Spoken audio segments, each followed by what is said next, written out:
गुरु ब्रह्म महिमा अलेख शरण। नमस्कार दर्शक वृंद, आपण मानंकु आजिर राशिफल कार्यक्रम रे मु एस कुमार स्वागत जनाऊछि।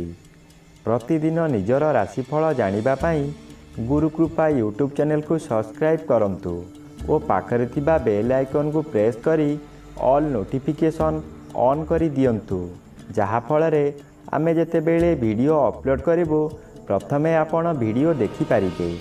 आमर यही वीडियो रे आपण संपूर्ण पंचांग सहित मेष ठारू मीन पर्यंत 12 गोटी राशिर राशिफल विषय रे जानि पारिबे। वीडियो को दयाकरी शेष पर्यंत देखंतु। वीडियोटी भल लागिथिले वीडियो को लाइक करंतु एवं आपणक प्रियजन पाखु शेयर करी जणांतु।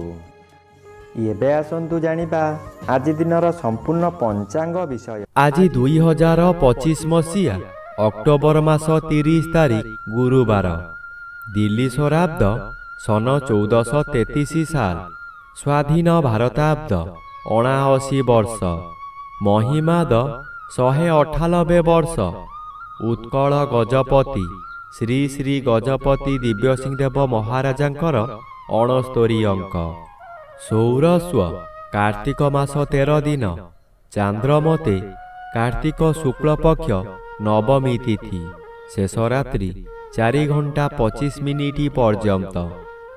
आजिर सूर्योदय बिरजा क्षेत्र को 5 घंटा 49 मिनिट, तुला लग्न 2 दंड 15 लिता गते उदय।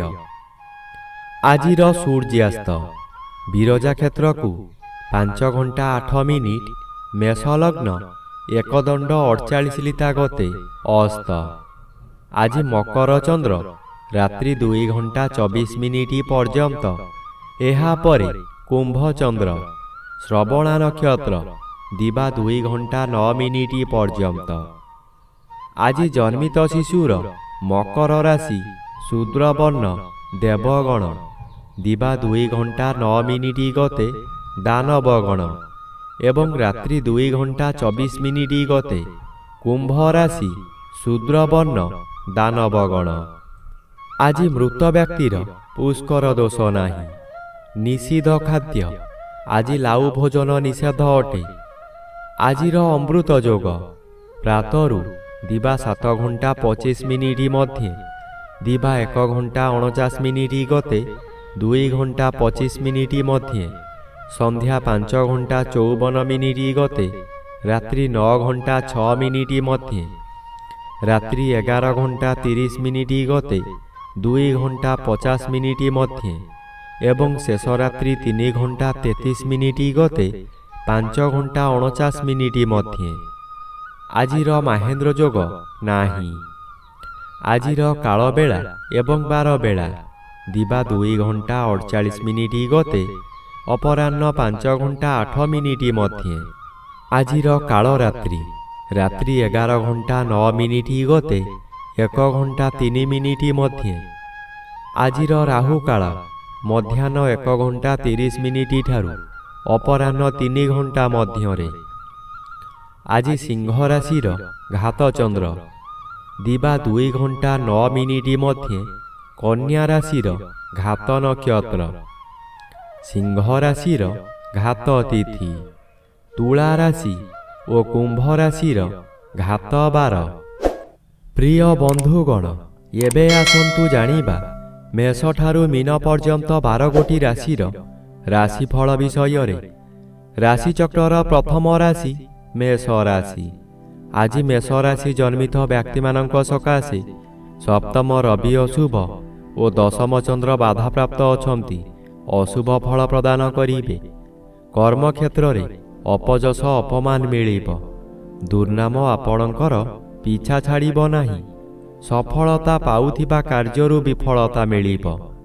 आपण जहा सहज बोली भाबुथुले ताहा बहु कष्टकर हेब।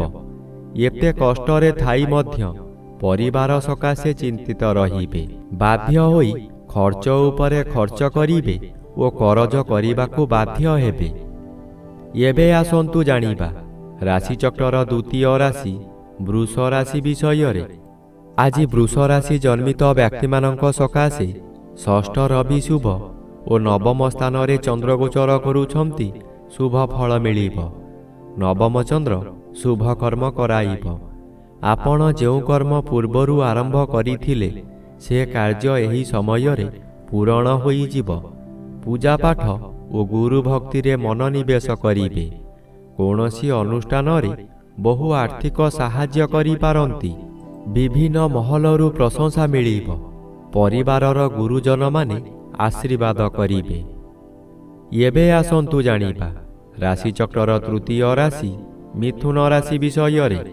ଆଜି ମିଥୁନ ରାଶି ଜନ୍ମିତ ବ୍ୟକ୍ତିମାନଙ୍କ ସକାଶେ ପଞ୍ଚମ ରବି ଅଶୁଭ ଓ ଅଷ୍ଟମ ଚନ୍ଦ୍ର ଅଶୁଭ ଫଳ ପ୍ରଦାନ କରିବେ। ଅଷ୍ଟମ ସ୍ଥାନ ଆୟୁ ସ୍ଥାନ ଓ ମାରକ ସ୍ଥାନ। ଚନ୍ଦ୍ର ଏପରି ଏକ ଗ୍ରହ ମୃତ୍ୟୁକୁ ମଧ୍ୟ ମାରିପାରେ। ଚନ୍ଦ୍ର ଅଷ୍ଟମରେ ଭ୍ରମଣ କରୁଥିବା ସମୟରେ ବହୁ ଦୁର୍ଘଟଣା ମଧ୍ୟ ଘଟାଇପାରେ। ତାହା ମାନସିକ ହେଉ କିମ୍ବା ଶାରୀରିକ। ନିଜକୁ ସତର୍କ ନ ରହିଲେ ନିଜ ଗୋଡ଼ରେ ନିଜେ କୁରାଢ଼ି ମାରିବା ସଦୃଶ୍ୟ ହେବ। ଏଣୁ ମନକୁ ଶାନ୍ତ ରଖନ୍ତୁ। ବ୍ୟବହାର ଠିକ୍ ରଖନ୍ତୁ। ଏବେ ଆସନ୍ତୁ ଜାଣିବା ରାଶିଚକ୍ରର ଚତୁର୍ଥ ରାଶି କର୍କଟ ରାଶି ବିଷୟରେ। ଆଜି କର୍କଟ ରାଶି ଜନ୍ମିତ ବ୍ୟକ୍ତିମାନଙ୍କ ସକାଶେ ଚତୁର୍ଥ ରବି ବାଧାପ୍ରାପ୍ତ ଅଛନ୍ତି। ଅଶୁଭ ଫଳ ମିଳିବ ନାହିଁ। ସପ୍ତମ ସ୍ଥାନରେ ଚନ୍ଦ୍ର ଗୋଚର କରୁଛନ୍ତି। ଶୁଭ ଫଳ ମିଳିବ। ଆପଣଙ୍କ ପରିବାର ମଧ୍ୟରେ ହସଖୁସିର ଉତ୍ତମ ବାତାବରଣ ଆସିବ। ଏହି ସମୟରେ ଆପଣଙ୍କ ଜନ୍ମସ୍ଥାନଠାରୁ ଦୂରରୁ ଖୁସି ଖବର ମିଳିବ। ଆୟ ବୃଦ୍ଧି ହେବ। ସ୍ୱାମୀ କିମ୍ବା ସ୍ତ୍ରୀ ଜଣେ ଅନ୍ୟ ଜଣଙ୍କୁ ନିବିଡ଼ ଭାବରେ ଭଲ ପାଇବେ। ଯାହା ବ୍ୟବସାୟ କରୁଛନ୍ତି ତହିଁରେ ଆଶାଠାରୁ ଅଧିକ ଆୟ ହେବ। ଏବେ ଆସନ୍ତୁ ଜାଣିବା ରାଶିଚକ୍ରର ପଞ୍ଚମ ରାଶି ସିଂହ ରାଶି ବିଷୟରେ। ଆଜି ସିଂହ ରାଶି ଜନ୍ମିତ ବ୍ୟକ୍ତିମାନଙ୍କ ସକାଶେ ଘାତଚନ୍ଦ୍ର ଭୋଗ ହେଉଛି। ଘାତଚନ୍ଦ୍ର ସର୍ବଦା ଅଶୁଭ କରାଇବ। ଘାତ ତିଥି ଅଶୁଭକୁ ଆହୁରି ବୃଦ୍ଧି କରାଇବ। ଘରେ ବାହାରେ ପ୍ରତ୍ୟେକ ସ୍ଥାନରେ ଆପଣ ଅପଦସ୍ଥ ହେବେ। ବହୁ ପରିମାଣର ବ୍ୟୟ ହେବ। ଶରୀର ଅସୁସ୍ଥ ରହିବ। ମଥା ବିଚଳିତ ହେବା କାରଣରୁ ରାସ୍ତା ଦୁର୍ଘଟଣା ମଧ୍ୟ ହୋଇପାରେ। ଆଜି ନିଜ ମନକୁ ଶାନ୍ତ ନ କଲେ ନିଜକୁ ନିଜେ ଦଣ୍ଡ ଦେଇ ହଇରାଣ ଓ ଲୋକ ହସା ହୋଇପାରନ୍ତି। ଏବେ ଆସନ୍ତୁ ଜାଣିବା ରାଶିଚକ୍ରର ଷଷ୍ଠ ରାଶି କନ୍ୟା ରାଶି ବିଷୟରେ। ଆଜି କନ୍ୟା ରାଶି ଜନ୍ମିତ ବ୍ୟକ୍ତିମାନଙ୍କ ସକାଶେ ପଞ୍ଚମ ସ୍ଥାନରେ ଚନ୍ଦ୍ର ଗୋଚର କରୁଛନ୍ତି। ଶୁକ୍ଳପକ୍ଷ ହେତୁ ଶୁଭ ଫଳ ପ୍ରଦାନ କରିବେ। ଆପଣଙ୍କ ସ୍ୱାସ୍ଥ୍ୟ ଉତ୍ତମ ରହିବ। ପୂର୍ବରୁ ଯେଉଁମାନେ ହଇରାଣ ହରକତ କରୁଥିଲେ ଏବେ ଆପଣ ଶାନ୍ତିରେ ରହିପାରିବେ। ପଞ୍ଚମ ଗୃହ ଜ୍ଞାନ ଗୃହ ହୋଇଥିବାରୁ ଆପଣଙ୍କର ବିଭିନ୍ନ ଜ୍ଞାନ ବୃଦ୍ଧି ହେବ। ଆପଣଙ୍କ ଉପସ୍ଥିତ ଜ୍ଞାନ ବଳରେ ବହୁ ବଡ଼ ବଡ଼ ବିପଦରୁ ମୁକୁଳି ଯିବେ। ବହୁ କାମରେ ହାତ ଦେଇ ଆପଣ ସଫଳ ହେବେ। ଏବେ ଆସନ୍ତୁ ଜାଣିବା ରାଶିଚକ୍ରର ସପ୍ତମ ରାଶି ତୁଳା ରାଶି ବିଷୟରେ। ଆଜି ତୁଳା ରାଶି ଜନ୍ମିତ ବ୍ୟକ୍ତିମାନଙ୍କ ସକାଶେ ଜନ୍ମ ରବି ଅଶୁଭ ଓ ଚତୁର୍ଥ ଚନ୍ଦ୍ର ଅଶୁଭ ଫଳ ପ୍ରଦାନ କରିବେ। ଘାତବାର ଅଶୁଭକୁ ବୃଦ୍ଧି କରାଇବ। ଆପଣ କାହାରି ପ୍ରରୋଚନାରେ ପଡ଼ି ବହୁତ ସ୍ଥାନକୁ ଭ୍ରମଣ କରିବାକୁ ଯିବେ। ଆପଣଙ୍କର ସଞ୍ଚିତ ଧନମାନ ଅଯଥାରେ ଖର୍ଚ୍ଚ କରିବେ। ଚତୁର୍ଥ ଗୃହ ବିଦ୍ୟାଗୃହ ଓ ମାତୃଗୃହ ହୋଇଥିବାରୁ ବିଦ୍ୟାର୍ଥୀମାନେ ବିଦ୍ୟା ପଠନରେ ଦୁର୍ବଳ ରହିବେ। ମାତାଙ୍କର ଶରୀର ଅସୁସ୍ଥ ହେବ। ଥଣ୍ଡା କାଶ ଆଦି ଲାଗି ରହିବ। ଆପଣଙ୍କର ଦୁଃଖ ପରେ ଦୁଃଖ ମାଡ଼ି ଆସିବ। ଏବେ ଆସନ୍ତୁ ଜାଣିବା ରାଶିଚକ୍ରର ଅଷ୍ଟମ ରାଶି ବିଛା ରାଶି ବିଷୟରେ। ଆଜି ବିଛା ରାଶି ଜନ୍ମିତ ବ୍ୟକ୍ତିମାନଙ୍କ ସକାଶେ ତୃତୀୟ ଚନ୍ଦ୍ର ବାଧାପ୍ରାପ୍ତ ଅଛନ୍ତି। ଶୁଭ ଫଳ ବଦଳରେ ଅଶୁଭ ଫଳ ପ୍ରଦାନ କରିବେ।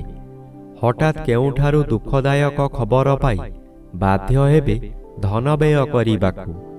ପରିବାର ମଧ୍ୟରେ କାହାରି ଶରୀର ଅସୁସ୍ଥ ରହିପାରେ। ମନୋବଳ କମିଯିବା କାରଣରୁ ଆପଣଙ୍କର ସ୍ୱାସ୍ଥ୍ୟରେ ଅବନତି ଦେଖାଦେବ। ଯେକୌଣସି କାର୍ଯ୍ୟ କରିବା ପୂର୍ବରୁ ନିଜକୁ ନିଜେ ବାଧା ଦେବେ। ସ୍ୱାମୀ ସ୍ତ୍ରୀ ହେଉ କିମ୍ବା ନିଜ ସହକର୍ମୀମାନଙ୍କ ସହ ହେଉ, ଆଜି କିଛି ଅପ୍ରୀତିକର ପରିସ୍ଥିତି ଉପୁଜିବ। ଏବେ ଆସନ୍ତୁ ଜାଣିବା ରାଶିଚକ୍ରର ନବମ ରାଶି ଧନୁ ରାଶି ବିଷୟରେ। ଆଜି ଧନୁ ରାଶି ଜନ୍ମିତ ବ୍ୟକ୍ତିମାନଙ୍କ ସକାଶେ ଦ୍ୱିତୀୟ ସ୍ଥାନରେ ଚନ୍ଦ୍ର ଗୋଚର କରୁଛନ୍ତି। ଶୁକ୍ଳପକ୍ଷରେ ଦ୍ୱିତୀୟ ଚନ୍ଦ୍ର ଆପଣଙ୍କୁ ଶୁଭ ଫଳମାନ ଦେବାର ପରିଲିଖିତ ହୁଏ। ଆପଣଙ୍କର ତେଜ ବୃଦ୍ଧି ହେବ। ଆପଣଙ୍କ ଚାହାଣୀରେ ଶତ୍ରୁମାନଙ୍କୁ ମିତ୍ର କରି ଆପଣଙ୍କ କାର୍ଯ୍ୟରେ ଲଗାଇବେ। ସେହିମାନଙ୍କ ଦ୍ୱାରା ଧନ ଅର୍ଜନ କରି ଆପଣ ଧନୀ ହୋଇପାରନ୍ତି। ବନ୍ଧୁମାନଙ୍କ ଠାରୁ ବିଳମ୍ବରେ ହେଉ ପଛେ ଖୁସି ଖବର ପାଇ ଆନନ୍ଦିତ ହେବେ। ଆପଣ ଯେଉଁ କାର୍ଯ୍ୟ କରିବାକୁ ଚାହୁଁଛନ୍ତି କେତେକାଂଶରେ ସଫଳ ହେବେ। ଏବେ ଆସନ୍ତୁ ଜାଣିବା ରାଶିଚକ୍ରର ଦଶମ ରାଶି ମକର ରାଶି ବିଷୟରେ। ଆଜି ମକର ରାଶି ଜନ୍ମିତ ବ୍ୟକ୍ତିମାନଙ୍କ ସକାଶେ ଦଶମ ରବି ଶୁଭ ଓ ଶ୍ରୀଚନ୍ଦ୍ର ଗୋଚର କରୁଥିବାରୁ କେତେକାଂଶରେ ଶୁଭ ଫଳ ମିଳିବ। ଘରକୁ କୌଣସି ଅତିଥି ଆଗମନ କରିପାରନ୍ତି। ଗୃହରେ ଖାଇବା ଧୁମଧାମ ହେବ। ନୂତନ ବସ୍ତ୍ର ଆଭୂଷଣ ବ୍ୟବହାର କରିବେ। ଯଦି କୌଣସି ସ୍ଥାନକୁ ଯାତ୍ରା କରିବାର ଅଛି ସ୍ଥଗିତ ରଖନ୍ତୁ। ପଶୁ କ୍ରୟ ବିକ୍ରୟ କରନ୍ତୁ ନାହିଁ। ଖରିଦ କରିଥିବା ପଶୁ ନଷ୍ଟ ହୋଇଯାଇପାରେ। ଆଜି ଗଣ୍ଡଗୋଳ କାର୍ଯ୍ୟଠାରୁ ଦୂରେଇ ରୁହନ୍ତୁ। ଏବେ ଆସନ୍ତୁ ଜାଣିବା ରାଶିଚକ୍ରର ଏକାଦଶ ରାଶି କୁମ୍ଭ ରାଶି ବିଷୟରେ। ଆଜି କୁମ୍ଭ ରାଶି ଜନ୍ମିତ ବ୍ୟକ୍ତିମାନଙ୍କ ସକାଶେ ଦ୍ୱାଦଶ ସ୍ଥାନରେ ଚନ୍ଦ୍ର ଓ ନବମ ସ୍ଥାନରେ ରବି ଗୋଚର କରୁଛନ୍ତି। ଅଶୁଭ ଫଳ ପ୍ରଦାନ କରିବେ। ଏହି ସମୟରେ ବିଭିନ୍ନ ସମସ୍ୟାମାନ ମୁଣ୍ଡ ଟେକିବ। ଏହା ଆପଣଙ୍କର ଜୀବନର ଆୟକୁ ପ୍ରଭାବିତ କରିବ। ପରିବାର ବ୍ୟକ୍ତି ଓ ସହକର୍ମୀ ବ୍ୟକ୍ତିମାନେ ଆପଣଙ୍କୁ ଶତ୍ରୁ ସଦୃଶ ଲାଗିବେ। ସ୍ୱାମୀ ସ୍ତ୍ରୀଙ୍କ ମଧ୍ୟରେ ମାନ ମନାନ୍ତର ଘଟିବ। ନିଜର ପାଦ ପୀଡ଼ା ହୋଇପାରେ। ଏବେ ଆସନ୍ତୁ ଜାଣିବା ରାଶିଚକ୍ରର ଦ୍ୱାଦଶ ବା ଶେଷ ରାଶି ମୀନ ରାଶି ବିଷୟରେ। ଆଜି ମୀନ ରାଶି ଜନ୍ମିତ ବ୍ୟକ୍ତିମାନଙ୍କ ସକାଶେ ଅଷ୍ଟମ ରବି ଅଶୁଭ ଓ ଏକାଦଶ ଚନ୍ଦ୍ର ବାଧାପ୍ରାପ୍ତ ଅଛନ୍ତି। ଅଶୁଭ ଫଳ ପ୍ରଦାନ କରିବେ। ଆପଣଙ୍କ ଆୟ କ୍ଷେତ୍ରରେ ପ୍ରତିବନ୍ଧକ ଆସିବ। ଯେଉଁ କାର୍ଯ୍ୟ କରି ଆପଣ ଭଲ ଦୁଇ ପଇସା ରୋଜଗାର କରୁଥିଲେ ସେହି କାର୍ଯ୍ୟ କରି ଆପଣଙ୍କୁ ବହୁ କ୍ଷତି ସହିବାକୁ ପଡ଼ିବ। ବନ୍ଧୁମାନେ ଆପଣଙ୍କୁ ବିରୋଧ କରିବେ। ପରିବାରରେ କେହି ସହଯୋଗ କରିବେ ନାହିଁ। ହତାଶ ହୋଇ ଦରିଦ୍ର ପଞ୍ଚାକ୍ଷର ମନ୍ତ୍ର ଜପ କରିବା ବ୍ୟତୀତ ଅନ୍ୟ ଉପାୟ ନାହିଁ।